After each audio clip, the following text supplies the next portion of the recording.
तो friends, bitcoin क्या है? बिटकॉइन लें कि नहीं, ये आया कहाँ से, इसका वर्किंग प्रिंसिपल क्या है, और कितना स्टेबल है, ये सब हम जानेंगे इस वीडियो में। सबसे पहले तो बिटकॉइन का ओरिजिन जापान के एक साकी मोतो नाम के एक बंदे ने वाइट पेपर एस्टेब्लिश करके इसके बारे में बताया था। जो कि बेसिकली ये काम ऐसे करता है कि बैंक्स का सब्स्टिट्यूट बनने की इसमें पोटेंशियल है। जैसे कि हम कहीं भी देखें कि हम अगर कोई सर्विस प्रोवाइड करते हैं या कोई सर्विस लेते हैं कहीं से, तो हम उसके बदले में फिजिकल मनी देते हैं। या हम किसी के लिए कोई काम करते हैं, ऑफिस में भी अगर हम काम कर रहे हैं तो हमको उसके बदले में हमें कैश मिलता है, हमें पैसा मिलता है, फिजिकल मनी। तो वो हमें तब मिलता है जब हम कहीं भी कोई वैल्यू ऐड कर रहे हैं बेसिकली। तो ये जो डिजिटल जो क्रिप्टो करेंसी है, ये भी कुछ वैल्यू एडिशन के थ्रू ही जनरेट होती है, जिसको बिटकॉइन माइनिंग कहते हैं। और ये लिमिटेड है और डिसेंट्रलाइज्ड है। तो हम ये सब जानेंगे स्टेप बाय स्टेप कि ये कैसे होता है, मीन्स ये क्या स्टेप्स बाय स्टेप से कि ये कैसे जनरेट होता है, कैसे ये काम करती है। तो सबसे पहले फिजिकल मनी में प्रॉब्लम यह है कि इस नेगेटिव उसके पॉइंट्स ये हैं कि काउंटर फीट नोट्स बन सकते हैं या नकली करेंसी जनरेट की जा सकती है। उसी के कंपैरिजन में देखें कि पहले के टाइम में क्या होता था कि हम गोल्ड रखवाते थे और उसके बदले में हमें रिसीट मिलती थी, जो गवर्नमेंट अप्रूव्ड रहती थी। बहुत पहले की बात कर रहा हूँ। तो उसमें ऐसा होता था कि अगर हम गोल्ड जाके डिपॉजिट कराएं कहीं किसी काम के बदले में, तो उसके बदले में हमें रिसीट मिलती थी, कागज का टुकड़ा, जो कि ये रहता था कि आप उसको कहीं भी यूज करके उसके बदले में आप कमोडिटीज ले सकते हो। आपको जो भी चीजें लेनी है आप ले सकते हो, चाहे वो खाने पीने की चीजें हो या आपको आपको जो भी चीजों की जरूरत है आप ले सकते हो। ये बहुत पहले नोट, जो फिजिकल कैश मनी है, उसके पहले की बात है। मतलब मान लीजिए कि 2000-3000 साल लगभग, उस रेंज में अगर देखें तो पहले की ही बात कह लेंगे इसको। तो उस समय ये कैश, मतलब फिजिकल जो कागज की रिसीट्स हैं वो यूज होती थी। उसके बाद ये लोगों ने सोचा कि गोल्ड रखवा के फिजिकल पेपर की रिसीट लेने की क्या जरूरत है, क्यों ना हम ऐसा कुछ बनाएं कि हमें सीधे वो रिसीट ही मिले, क्योंकि हमें फाइनली रिसीट यूज करके ही कोई प्रोडक्ट्स या सर्विसेज या कमोडिटीज खरीदना है। तो तब आए नोट, जो फिजिकल कैश होती है, जिसमें लिखा रहता है कि मैं धारक को 5,000 या 2,000 या 1,000 रुपये अदा करने का वचन देता हूँ। तो basically that is a kind of, in older version ये है कि वो एक ओल्डर वर्जन है जिसका पहले जैसे हम रसीद लेते थे और उसको यूज करके सामान खरीदते थे, ये उसी का आगे का वर्जन है। उसके बाद आई डिजिटल करेंसी, जिसका मतलब ये है कि ट्रांजैक्शंस का रिकॉर्ड होता था। जहां आए बैंक्स, पिक्चर में बैंक आ गए, like banks came into the scenario. तो बैंक्स सारे ट्रांजैक्शंस का डिजिटल जो ट्रांजैक्शंस होते थे, ये अब अभी की बात कर रहे हैं अपन, इसी मतलब टाइम की बात कर लें, जो अभी भी हो रहा है। हम देखते हैं कि डिजिटल हम ट्रांजैक्शन करते हैं और बैंक उसका रिकॉर्ड रखती है, और बैंक रिकॉर्ड रख के उसको अप्रूव करती है कि भाई हाँ, इसने इसको इस अकाउंट से उस अकाउंट में इतने पैसे गए, उस अकाउंट से इसके अकाउंट में इतने पैसे आए। ये पूरा लेजर मेंटेन होता है।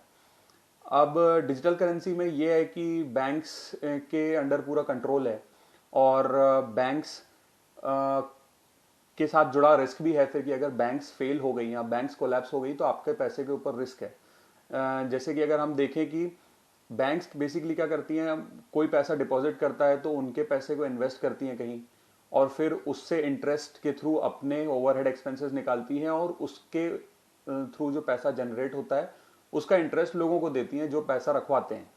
और जो निकाल रहे हैं उनको पैसा भी मिल जाता है, क्योंकि उसी तरह अगर हम देखें कि अगर एक ही टाइम में कोई सारे जो बैंक अकाउंट होल्डर्स हैं किसी पर्टिकुलर बैंक के, अगर वो उस बैंक अकाउंट से पैसे निकालने लगे, तो फिर बैंक सबको वो पैसा दे ही नहीं पाएगी। तो बेसिकली ये है कि कभी at any given point in time कोई पैसा डिपॉजिट कर रहा है, कोई पैसा निकाल रहा है, तो इसलिए वो विड्रॉल और डिपॉजिट आराम से हो जाता है, क्योंकि किसी ने डिपॉजिट किया तो कोई विड्रॉ कर रहा है, और उनके पास जो पैसा होता है वो इन्वेस्ट भी करते हैं। जैसे पीएमसी बैंक के साथ रिसेंटली हुआ कि उनने उनके इन्वेस्टमेंट्स कुछ गलत हो गए, तो लोग अपना ही पैसा निकाल नहीं पा रहे थे, जो हमने अभी रिसेंटली देखा था। तो बैंक्स के साथ जुड़ी ये रिस्क है। अब इसके बाद पिक्चर में आई क्रिप्टो करेंसी, जो कि फिजिकल, जिसका कैश का एग्जिस्टेंस होता ही नहीं है, उसके फिजिकल एग्जिस्टेंस के साथ कोई रिलेशन ही नहीं है। तो हम ये भी सोचते होंगे कि कहाँ है, कहाँ, मतलब बिटकॉइन की बात करते हैं, इथेरियम, फिर कनाडा की बात करते हैं, और भी बहुत सारे क्रिप्टो करेंसीज आ गई हैं मार्केट में। हम बात करते हैं है कहाँ, तो ये डिजिटल क्रिप्टो करेंसीज हैं। ये बेसिकली इनका फिजिकल एग्जिस्टेंस नहीं है, और इनका कोई सेंट्रल लेजर भी नहीं है, मतलब जहाँ पे ये सेंट्रल इनका रिकॉर्ड्स मेंटेन हो, या कहीं इसका सेंट्रल कोई बॉडी, जैसे बैंक, ये बैंक का सब्सटीट्यूट, जैसे अपने वीडियो के शुरू में बात की थी, वैसे ही ये बैंक्स के सब्सटीट्यूट हैं, जो बैंक कोई एक कोई बॉडी इसको रिकॉर्ड नहीं करेगी कि इनके ट्रांजैक्शंस क्या हो रहे हैं। तो इस वजह से ये एरर फ्री है, क्योंकि बैंक के सिस्टम को अगर कोई हैक कर ले, जो कि हो जाते हैं, तो बैंक्स में तो कोई भी चीज़ गलत हो सकती है, इलीगल काम हो सकता है, कि अगर कोई ट्रांजैक्शन किसी अकाउंट से किसी अकाउंट में हुआ है, वो रजिस्टर नहीं होने दिया गया, तो कोई बोल सकता है कि मुझे तो पैसे मिले ही नहीं, जबकि उसको मिल गए। तो बैंक्स के रिकॉर्ड्स में ये कुछ ना कुछ फॉल्ट आ सकते हैं। बट बिटकॉइन को इतना ट्रस्ट इसलिए किया जा रहा है क्योंकि एक तो उसका एक्सेप्टेंस ज़्यादा है। एक्सेप्टेंस ज़्यादा क्यों है? क्योंकि वो ट्रस्टवर्दी नेटवर्क है। इसमें बेसिकली ब्लॉकचेन टेक्नोलॉजी पे ये क्रिप्टो करेंसीज काम करती हैं। This is common among all the crypto currencies. Blockchain technology क्या होती है? It is a network of basically super computers, और a network of many computers connected to many computers. तो क्या होगा कि खूब सारे कंप्यूटर्स, जो जैसे हमारे जो नॉर्मल कंप्यूटर्स होते हैं, वो उनकी बात नहीं करेंगे।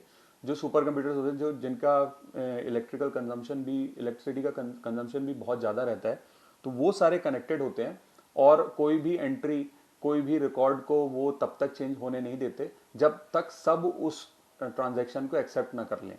तो इसलिए कोई भी चीज़ जो सब एक्सेप्ट कर रहे हैं, इसका मतलब वो हुई है।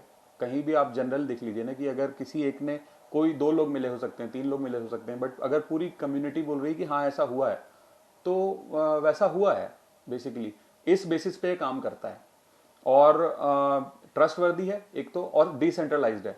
तो कोई सेंट्रल बॉडी इसको कंट्रोल नहीं कर रही है, तो वो उस लिए भी उसका काफ़ी आजकल चल रहा है कि भाई ये एक नया तरीका है ट्रांजैक्शन करने का। बट इसके नेगेटिव पॉइंट बस ये हैं कि जैसे मान लो आने वाले टाइम में आपने डिजिटल करेंसी, ये क्रिप्टो करेंसी से अगर आपने कोई चीज़ खरीदी, कहीं जाके आपने कुछ खरीदा, तो ये इतने वोलेटाइल है ये करेंसी, इसका जो वैल्यू है इतना जल्दी जल्दी चेंज होता है, ऊपर नीचे होता है, हर 30 सेकंड में इसकी वैल्यू चेंज होती है।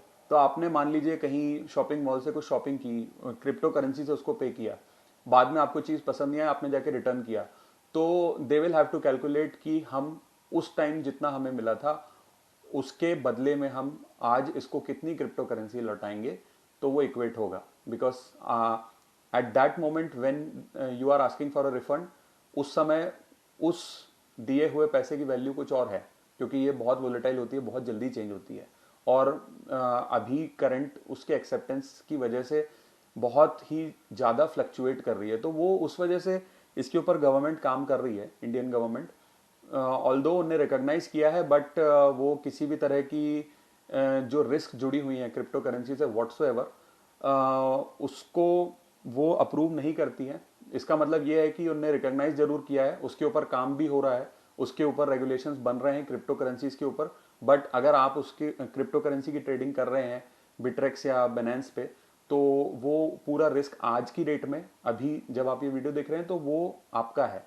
उसका गवर्नमेंट कुछ भी रेकमेंड नहीं कर रही है अभी, क्योंकि तब तक, जब तक उसके ऊपर रिलेटेड कुछ रेगुलेशंस नहीं आते, उसके ऊपर गवर्नमेंट ने कुछ भी उसको एंडोर्स नहीं किया है।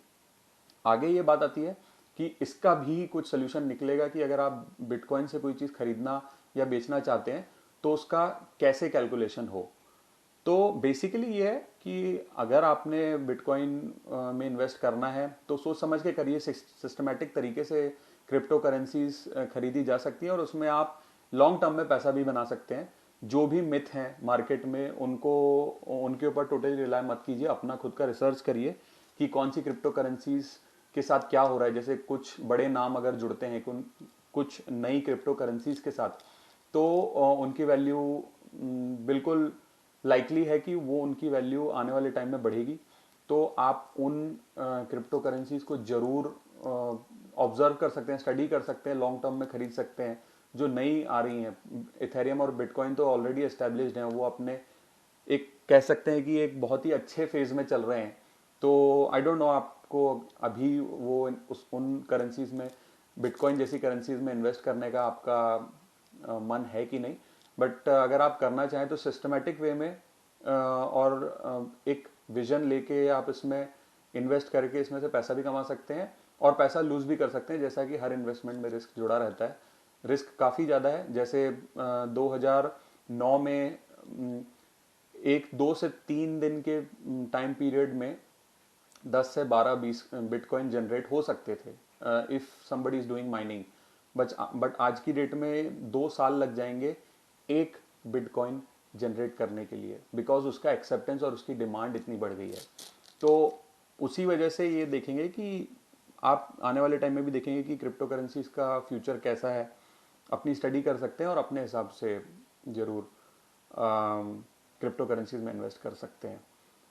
तो ये एक टिडबिट इन्फॉर्मेशन की थी जिसमें क्रिप्टो करेंसी से रिलेटेड आपको ज़रूर कुछ नॉलेज मिल सकता है कि ये होती क्या है। ये बेसिकली डिसेंट्रलाइज्ड लेजर होता है, जो जैसे बैंक्स में सेंट्रलाइज्ड लेजर होता है, जो बैंक कहेगी वही मानना पड़ेगा कि ये हुआ है, अगर बैंक का सिस्टम कहेगा तो हुआ है। बट इसमें ऐसा नहीं है, एक्सेप्टेंस हर जगह से होता है। सारे जो नेटवर्क होता है, जो चेन होती है ब्लॉक्स की, ब्लॉक्स बेसिकली कंप्यूटर नेटवर्क कह सकते हैं, जो सुपर कंप्यूटर्स जो माइनिंग करते हैं वो ट्रांजैक्शंस को रिकॉर्ड करते हैं और अगला ट्रांजैक्शन तभी होगा जब पिछला ट्रांजैक्शन अप्रूव होगा। ये कुछ ऐसे फीचर्स हैं ब्लॉकचेन के जिसके ऊपर इस पे ट्रस्ट लोगों ने अपना बना पाए हैं over the period of years. 2012 से काफ़ी इसका अप ट्रेंड रहा है और अपवर्ड्स ट्रेंड में चला है ये, स्पेशली बिटकॉइन, क्योंकि बिटकॉइन एक्सचेंज पे जो बिटकॉइन की वैल्यू होती है उसके अगेंस्ट सारी अदर करेंसीज, जैसे यूएस डॉलर का होता है वैसे ही इसमें भी है कि बिटकॉइन डिसाइड करता है दूसरी क्रिप्टो करेंसीज की value on a given day at any given point in time.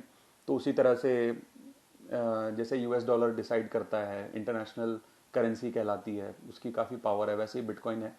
तो लॉन्ग स्टोरी शॉर्ट, आप अपना रिसर्च कर सकते हैं और डिसेंट्रलाइज लेजर है, ये ट्रस्टवर्दी है। ये तो प्रूव हो चुका है। जिसने भी इसके बारे में वाइट पेपर इस्टेब्लिश किया था उसका असली नाम, उसकी आइडेंटिटी अभी तक पता नहीं की जा सकी है कि कौन था ये और कौन ये साकीमोतो, जो भी जापानीज बंदा है who claims to be Sakimoto, but there has been no evidence of such person कि ये कौन है और इसका आइडेंटिटी क्या है। बट इसने वाइट पेपर एस्टेब्लिश करके बैंक्स को चैलेंज किया था कि बैंक के सिस्टम्स की जगह हम एक सब्सटीट्यूट ला सकते हैं जिसमें हमें थर्ड पार्टी की ज़रूरत नहीं है। आप भी बिटकॉइन जनरेट कर सकते हैं अगर आपके पास सुपर कंप्यूटर्स और वैसे सिस्टम्स हैं तो आइडियली देखा जाए तो you don't need a third person to generate a bitcoin, even though if it is not possible today, क्योंकि आज की डेट में बहुत ज़्यादा एफर्ट लगेगा एक बिटकॉइन जनरेट करने के लिए, क्योंकि उसकी वैल्यू बहुत शूट कर गई है। आपको आइडियली जैसे कनेडियन डॉलर में देखें तो आप 60,000 कनेडियन डॉलर अगर देंगे तब एक बिटकॉइन आज आप खरीद सकते हैं। जनरेट माइनिंग करके जनरेट करने का सवाल बहुत दूर हो चुका है। But as far as the definition goes, वो आज भी वही है कि थर्ड पार्टीज की ज़रूरत नहीं है। बिटकॉइन अपना अलग प्लेटफॉर्म पे, अलग ट्रेडिंग प्लेटफॉर्म पे अपनी वैल्यू रखता है और लोग उस पर ट्रस्ट कर रहे हैं। तो आप देख सकते हैं। और अगर वीडियो पसंद आई हो तो इसको लाइक शेयर कीजिए, कमेंट करके बताइए कैसा लगा ये प्रेजेंटेशन, और इन्फॉर्मेशन में कुछ भी प्लस माइनस लगा हो ज़रूर कमेंट करके बताइए और चैनल को सब्सक्राइब करना ना भूलें।